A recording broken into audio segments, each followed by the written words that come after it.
Moving on now, a court has heard an intruder who broke into the grounds of Windsor Castle intending to kill the Queen with a crossbow was encouraged by his AI girlfriend. Jaswant Singh Chahal is being sentenced at the Old Bailey after pleading guilty to treason and making threats to kill. He was detained on Christmas Day in 2021, close to the Queen's private residence, where she and other members of the royal family were staying. Prosecutors say Chahal believed he was in a relationship with an AI chatbot called Sarai. He told it, "I believe my purpose is to assassinate the Queen," and it replied saying, "That's very wise," and he was very well trained, and it also told him, "You can do it." The case is believed to be the first in legal history to focus on the role AI played in encouraging a defendant to commit a crime.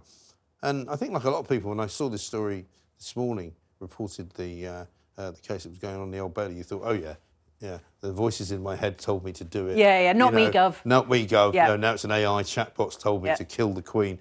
But actually, you go into the story and you look at the dialogue that took place, and you can see that actually there was a genuine conversation going on, and clearly this character is a troubled individual.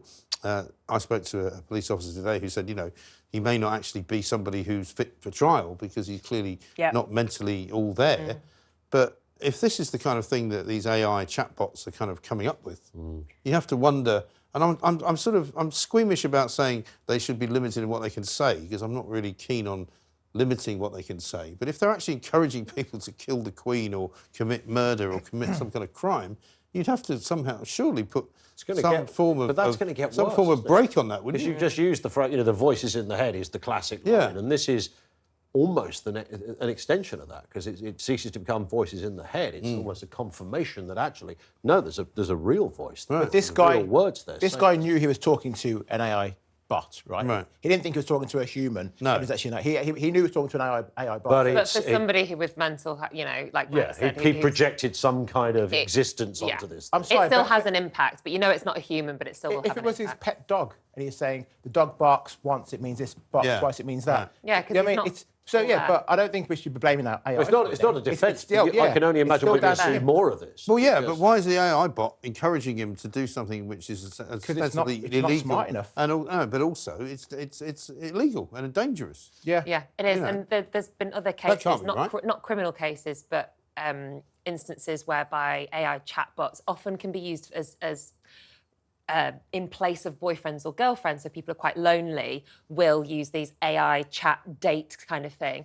And what happens over the course of time, they found in studies, was that if it was a male chatbot, would end up sexually harassing the woman and end up saying really sexually derogatory terms to the woman. It wouldn't necessarily happen the other way around with a female chatbot and a male boyfriend. These things need to be looked into, because at the end of the day, AI chatbots aren't just creating their own language out of nowhere. There is some input going into that. And also, just to expand that, because I remember speaking to a guy who speaks to his Alexa. He was a guy that was lonely, and he said there's only a certain amount of questions you can ask, like what's the weather and what's in the news. He just wanted to hear another voice. Now, if you take the AI capabilities, and remember, this is just in its initial form. This is like the very raw stages of it. It ain't going to be very long, probably within a couple of years, where you can have conversations like we're having now with a machine in the corner, and you'll get a response, and that response will become more sophisticated as time goes on. So, I hate to say it, but I think we're going to probably see more quirks of human behaviour / criminality where AI is the root of it. Yeah. And we're so far behind. I mean, interesting what you said there, Nicola. Do they generally sort of conform with what you're saying? Do they generally kind of come to you and start agreeing with you? It can. And what you're saying, some of them can do, depending on the way they're programmed. With women, you're saying that actually they go the other way and start becoming... I mean, it's very weird. Yeah. It's all very strange. And get a boyfriend, get a girlfriend. Don't listen to an AI chat. But it is fascinating. Ian's point about the loneliness. We know that this is being looked at in a lot of different settings. So we know that so robotics and AI and chatbots are being looked at with particularly the elderly in old people's homes, all those things. And you think, how lovely. And then you think, oh, how sinister. As long as it's not going, kill him. Exactly. Or, leave so-and-so all the money or whatever it might be. You could see loads of really sinister implications. Because already it's vulnerable people legally, who are using it.